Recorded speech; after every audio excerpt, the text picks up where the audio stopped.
The rain poured endlessly over the city, turning the streets into mirrors of flickering neon lights. People rushed past each other, heads down, chasing their own lives. But standing still in the middle of it all was Daniel Cross, a man who had lost everything. Daniel wasn't always like this. Once, he had a purpose, a family, and a future. He was a brilliant engineer, known for building systems that made life easier for people. But one mistake, just one, had destroyed it all. 3 years earlier, Daniel had designed a high-security system for a massive corporation. It was supposed to protect sensitive data. Instead, it became the tool that caused one of the biggest data breaches in history. Millions suffered, lives were ruined, and Daniel became the face of failure. The media tore him apart. His company abandoned him. Even his closest friends turned their backs. But the worst blow came when his wife, Emily, left him, taking their young daughter with her. Now, Daniel lived alone in a small apartment, drowning in regret. But tonight felt different. As he stood under the rain, his phone buzzed. An unknown number. He hesitated before answering. Daniel Cross, a distorted voice said. "You owe the world a debt." "I've paid enough," Daniel replied bitterly. "No, you've only begun." The call ended. Moments later, a message appeared on his phone, a location in a single line. "Fix what you broke." Daniel's heart raced. Something inside him awakened, a mix of fear and purpose.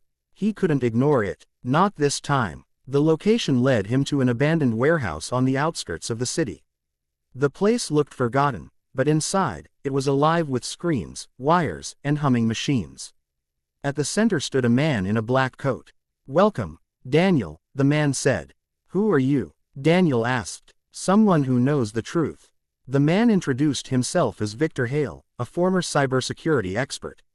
He revealed something that shook Daniel to his core. The data breach that destroyed his life wasn't an accident. "You were set up," Victor said. Daniel froze. "That's impossible, is it?" Victor replied, pulling up files on a screen. "Your system was modified. Someone used your design, but changed it." Daniel stared at the evidence.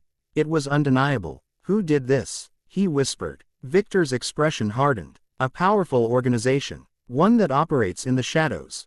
They needed a scapegoat, and you were perfect."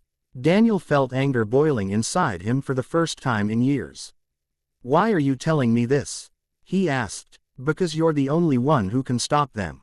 Victor explained that the organization was planning something far worse, a global cyber attack that could shut down entire cities.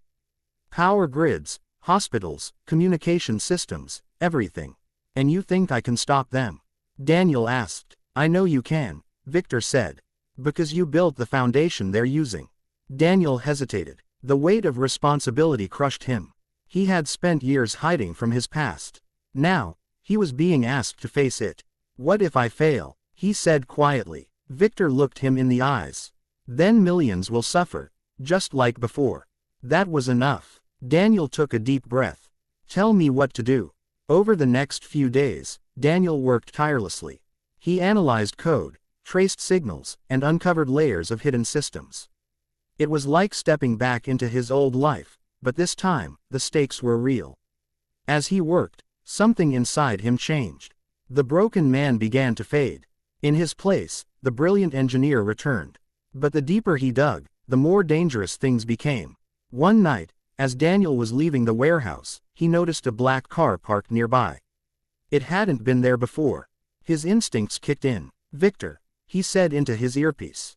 "We've got company." Before Victor could respond, men in dark suits stepped out of the car.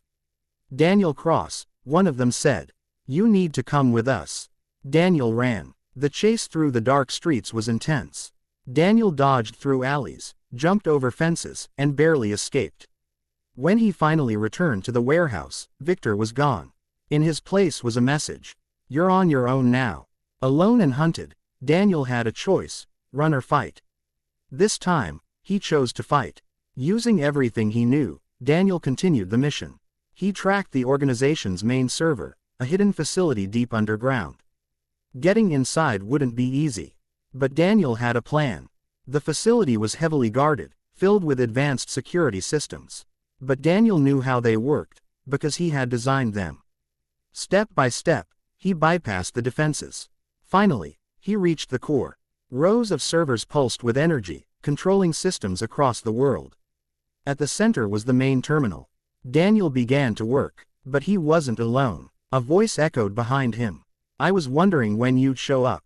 Daniel turned. It was Victor. What? Daniel said, confused. Victor smiled. You really thought I was helping you. The truth hit Daniel like a punch. You're part of this, he said. Not just part of it, Victor replied.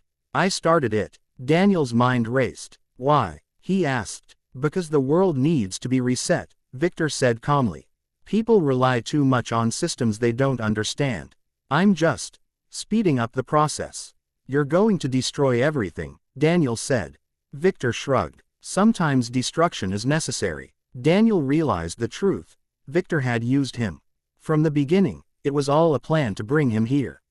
You needed me to unlock this system, Daniel said. Exactly, Victor replied. No one understands it better than you. But you made one mistake, Daniel said. Victor raised an eyebrow. Oh, Daniel smiled faintly. You thought I wouldn't fix it. As Victor activated the attack, Daniel began typing rapidly. Code flew across the screen. What are you doing? Victor demanded. Ending this, Daniel said. The system started to overload. Victor lunged at him, but Daniel held his ground. This ends now, Daniel said. The servers began to shut down. The attack stopped. Security alarms blared. The facility started collapsing. Daniel and Victor locked eyes one last time. You could have changed the world, Victor said. I just did, Daniel replied. Daniel barely escaped before the facility was destroyed. Days later, the world returned to normal. The attack had been stopped. But this time, the truth came out. Daniel's name was cleared. The man once blamed for disaster was now seen as a hero. Standing in a park, Daniel watched his daughter run toward him. Dad, she shouted. He knelt down and hugged her tightly. For the first time in years, he felt whole again. Emily stood nearby, watching with a soft smile. Maybe, she said, some things can be fixed. Daniel looked at his family, then at the sky. Not everything could be undone. But some things could be made right. And for Daniel Cross, that was enough.